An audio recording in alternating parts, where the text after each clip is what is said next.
Hi hello welcome back to our channel చిన్ని నాగూస్ వాళ్ళు ఎలా ఉన్నారండి బాగున్నారని అయితే చాలా బాగున్నాను మీరు కూడా బాగుండాలని అయితే మనస్ఫూర్తిగా కోరుకుంటున్నాను నా వీడియోస్ ఎవరైనా ఫస్ట్ టైం చూస్తుంటే ఒక లైక్ ఇవ్వండి మీరు ఇచ్చే లైక్స్ వల్ల మన వీడియోస్ అనేది ఎక్కువ మందికి అయితే రీచ్ అవుతాయి ఎవరైనా ఫస్ట్ టైం చూసినా సబ్స్క్రైబ్ చేసుకోండి టుడే వ్లాగ్ వచ్చేసి నిన్న నైట్ తీసిన వ్లాగ్ అండి నిన్న నైట్ అసలు నోటికైతే ఏమీ తినాలనిపించట్లేదు ఇంకా అప్పటికప్పుడైతే నేను స్పైసీగా అయితే టమాటా పచ్చడి అయితే చేసుకున్నాను ఇంకా వేడిగా రైస్ అయితే పెట్టుకున్నానండి వేడి రైస్లో ఇలా టమాటా పచ్చడి వేసుకొని తింటే టేస్ట్ మాత్రం సూపర్ అంటే సూపర్ ఉంది నా స్టైల్లో టమాటా పచ్చడి ఎలా చేస్తాననేది ఈరోజు వీడియోలో చూపిస్తాను ప్రాసెస్లోకి అయితే వెళ్దాము నా వీడియోస్ చూసి ప్రతి ఒక్కరూ ఒక లైక్ అయితే ఇవ్వండి మీరు ఇచ్చే లైక్ నాకు చాలా ఇంపార్టెంట్ అండి మీరు లైక్స్ ఇస్తూ ఉంటే నాకు కొంచెం మోటివేషన్గా అయితే ఉంటుంది ఇంకా మంచి వీడియోస్ తీయడానికి అయితే కొంచెం ఎంకరేజబుల్గా అయితే ఉంటుందండి దయచేసి నన్ను నా వీడియోస్ని అయితే ఎంకరేజ్ చేసి నన్ను సపోర్ట్ చేస్తారని అయితే నేను మనస్ఫూర్తిగా కోరుకుంటున్నాను ఈ చలికాలం నాకు అసలు నోటికి ఏం తినాలనిపించట్లేదండి ఇంకా అది కాక నాకు థ్రోట్ పెయిన్ ఒకటి ఉంది కదా సైనస్ అని చెప్పారు మన డాక్టర్లు దానివల్ల కూడా నాకు అసలు ఏం తినాలనిపించట్లేదు కారంగా ఏదో ఒకటి తినాలనిపిస్తుంది ఇంకా అప్పటికప్పుడే పచ్చడి అయితే చేసుకున్నాను పచ్చడి చేసుకుని వేడిగా అయితే రైస్ అయితే పెట్టుకున్నాను రైస్ పెట్టుకుంటే మా హస్బెండ్ అయితే దాంట్లో నంచుకోవడానికి అయితే చికెన్ పకోడీ అయితే తీసుకొచ్చారు నేనే ఎగ్ ఆమ్లెట్ వేసుకుందాం అనుకున్నాను ఇంకా మా హస్బెండ్ అయితే చికెన్ పకోడీ తీసుకొచ్చారు ఇంకా మనకి కాంబినేషన్ కూడా చాలా బాగుంటుంది కదా ఇంకా వేడి అన్నము పచ్చడి చికెన్ పకోడీ సూపర్ అంటే సూపర్ ఉంది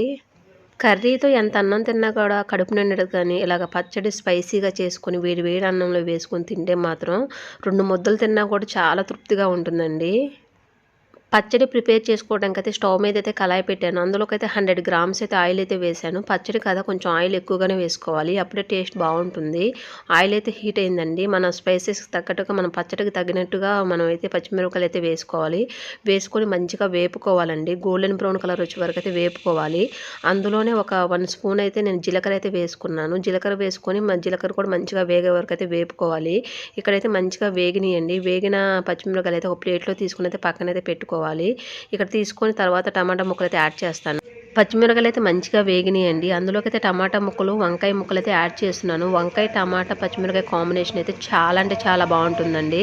ఇక్కడైతే నేను టమాటా ముక్కలు అయితే యాడ్ చేసుకున్నాను టమాటా ముక్కలు మంచిగా ఉడికి మనకి దగ్గర పడేలాగైతే మనం ఉడికించుకోవాలి అలా టమాటా ముక్కలు వేసుకున్న తర్వాత అందులోకి అయితే 1/2 స్పూన్ అయితే పసుపు అయితే వేసుకోవాలి ఇక్కడైతే పసుపు అయితే యాడ్ చేస్తున్నాను పసుపు వేసుకున్న తర్వాత రుచికి తగినంత సాల్ట్ అయితే వేసుకోవాలండి ఇక్కడ సాల్ట్ అయితే వేసుకుంటున్నాను సాల్ట్ వేసుకొని మంచిగా టమాటా ముక్కలు అయితే మగ్గించుకోవాలి నెక్స్ట్ టైం మీకు టమాటా పచ్చడి మిక్సీ లేకుండా రోలు లేకుండా ఇలాగా నేనైతే సట్టి పచ్చడి అయితే చేసి చూపిస్తానండి చాలా అంటే చాలా బాగుంటుందండి కాకపోతే కొంచెం చేసుకోవడానికి అయితే టైం టేకింగ్ అండి నాకు చేసే ఓపిక లేక నేను ఇక మిక్సీలోనే చేశాను ఇంకా అలా సట్టి పచ్చడి చేసుకొని తింటే మాత్రం ఇంకా చక్కగా మనకి రోటిలో ఎలా చేసుకుంటామో సేమ్ అలానే ఉంటుంది టేస్ట్ కూడా చాలా బాగుంటుంది అలా ఉడుకుతున్న టమాటాల్లోకి అయితే చిన్న నిమ్మకాయ సైజంత చింతపండు అయితే వేసుకోవాలి చింతపండు కొంచెం లైట్గానే వేసుకోండి ఎందుకంటే మనం ఆల్రెడీ టమాటాలు ఎక్కువగానే వేసాం కాబట్టి చింతపండు లైట్గా వేసుకుంటే సరిపోతుంది చింతపండు వేసుకొని టమాటా ముక్కలు అయితే మంచిగా అయితే ఉడికించుకోవాలి ఇక్కడ వాటర్ అయితే రిలీజ్ అయిందండి ఆ వాటర్ అంతా డ్రై అవ్వాలి డ్రై అయిన తర్వాత చింతపండు అనేది మంచిగా గుజ్జులాగా అయితే ఉడుకుతుంది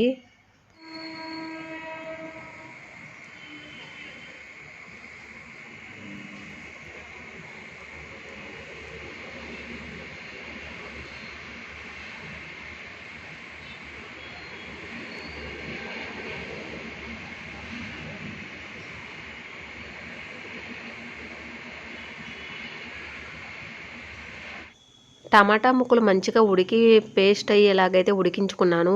అయితే పక్కన పెట్టుకొని ఫ్యాన్ కింద అయితే ఆరబెట్టాను ముందుగా నేనైతే పచ్చిమిరపకాయలు వేపుకున్నాను కదా ఆ వేపుకున్న పచ్చిమిరపకాయలు కూడా ఫ్యాన్ కింద అయితే పెట్టుకున్నాను ఇవన్నీ ఆరిన తర్వాతే మనమైతే చట్నీ అయితే పట్టుకోవాలండి లేకపోతే మన హీట్ మీద పడితే మనకి పచ్చడి అనేది చెదురుతుంది వేపుకున్న పచ్చిమిరపకాయలు అయితే మంచిగా చల్లారనియండి మిక్సీ గిన్నె అయితే తీసుకొని అందులోకి అయితే వేసుకోవాలి మిక్సీ గిన్నెలో అయితే వేసుకున్నాను వేసుకొని అందులోకి అయితే ఒక 10 వరకు అయితే వెల్లుల్లి రెబ్బలు అయితే వేసుకున్నాను వెల్లుల్లి ఎక్కువగా వేసుకుంటే టేస్ట్ అయితే చాలా బాగుంటుందండి ఆల్రెడీ మనము వేపుకునేటప్పుడే జీలకర్ర వేసాం కాబట్టి జీలకర్ర అయితే వేయట్లేదు అందులోకి అయితే 10 వెల్లుల్లి రెబ్బలు అయితే వేస్తున్నాను వెల్లుల్లి వేసుకొని మంచిగా ముందుగా అయితే పచ్చిమిరపకాయలు అయితే పట్టుకోవాలి ముందు పచ్చిమిరపకాయ పేస్ట్ అయితే పట్టుకోవాలండి తర్వాత ఉడికించిన టమాటా పేస్ట్ అయితే వేసుకుందాము అప్పుడే మనకి పచ్చడి అనేది రోట్లో మనం ఎలా చేస్తామో అలా అయితే వస్తుంది పచ్చిమిరపకాయలు అయితే ఇలా బరగ్గా అయితే పట్టుకోవాలి. అందులోకైతే టమాటా పేస్ట్ అయితే యాడ్ చేసుకోవాలి. టమాటా పేస్ట్ వేసిన తర్వాత మనమైతే మిక్సీని అయితే ఒక 2, 3 చిన్నగా అయితే మనమైతే తిప్పుకోవాలండి. ఎక్కువగా మెత్తగా పేస్ట్ లాగా అయితే పట్టుకోవద్దు. ఎందుకంటే టేస్ట్ బాగుండదు. లైట్గా బరగ్గా ఉండే విధంగా అయితే మిక్సీ అయితే పట్టుకోవాలి. యమ్మీగా ఉండే టమాటా పచ్చడి అయితే రెడీ అయిందండి. ఇది వేడి వేడి అన్నంలో వేసుకొని తింటే మాత్రం టేస్ట్ అయితే సూపర్ అంటే సూపర్ ఉంటుంది. నాకు వాయిస్ ఓవర్ ఇస్తుంటేనే నోట్లో అయితే నీళ్ళైతే వస్తున్నాయి. ఈ పచ్చడి చూస్తుంటేనే. చాలా అంటే చాలా బాగుందండి. ఒకసారి ట్రై చేయండి. చేసి మీకు ఎలా వచ్చిందో కూడా కామెంట్ అయితే చేయండి. ఇలా పచ్చడి చేసుకున్న తర్వాత ఆనియన్ ఇష్టం ఉంటే అందులోకి ఇది ఫైనల్లీ ఆనియన్ ముక్కలు కూడా సన్నగా కట్ చేసుకొని అయితే వేసుకోండి. ఉల్లిపాయ ముక్కలు వేస్తే పచ్చడి అనేది ఎక్కువ రోజులు నిల్వ ఉండదనేసి అయితే నేను ఉల్లిపాయ ముక్కలు అయితే వేయలేదండి. ఇలా ఓన్లీ పచ్చడే చేసుకొని అయితే తిన్నాను. టేస్ట్ అయితే చాలా బాగుంది. నా వీడియో చూసే ప్రతి ఒక్కరికి థ్యాంక్ యూ సో మచ్ అండి. ఈ వీడియో అయితే ఎక్కడితో ఎండ్ అవుతుంది. ఈ వీడియో చూసిన ప్రతి ఒక్కరు ఒక లైక్ అయితే ఇవ్వండి. మీరు ఇచ్చే లైక్ నాకు చాలా ఇంపార్టెంట్ అండి. Please support me. Video skip చేయకుండా చూడండి.